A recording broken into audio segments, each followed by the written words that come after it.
Baru menjabat 1 tahun, Kepala Desa Tegal, Kecamatan Kemang, Kabupaten Bogor terus melakukan pembangunan jalan lingkungan di sejumlah titik lokasi yang belum tersentuh pembangunan. Seperti di Kampung Sasak RT 05 RW 08 dan Kampung Anyar RT 01 RW 07. Puluhan warga tampak antusias ikut bergotong royong membangun betonisasi jalan lingkungan yang bersumber dari anggaran dana desa atau DD tahap pertama tahun 2024. Pembangunan jalan tersebut merupakan hibah tanah dari warga sekitar.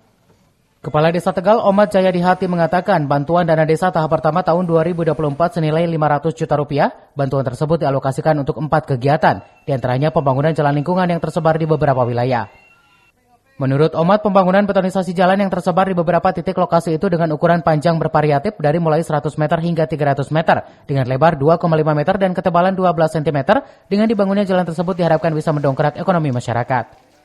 Untuk dana desa tahun 2024, pencairan di tahap 1 ini kami alokasikan sekitar 500 juta untuk 4 titik kegiatan. Satu kegiatan yang sudah selesai di RT 03 RW 02, itu tepatnya di pintu gerbang SMP Negeri 1 Kemang. Kemudian ini titik yang kedua pelaksanaannya di Kampung Sasak RT 05 RW 08 dengan panjang 262, kemudian anggaran sekitar 170 juta sekian.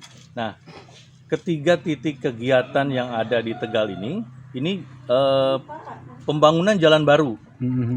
Jalannya tidak ada sebelumnya, ini pembukaan baru yang jalannya itu hibah dari warga setempat. Kalau pribadi saya selaku LPM sangat senang sekali adanya pembangunan jalan ini. Alhamdulillah warga pun sangat antusias sekali, sangat senang adanya pembangunan jalan ini. Sebelumnya, akses jalan lingkungan dengan kondisi tanah merah yang kerap dikeluhkan warga karena sudah bertahun-tahun di wilayah tersebut belum tersentuh pembangunan. Dari Kemang, Kabupaten Bogor, Suhanda Abriji melaporkan.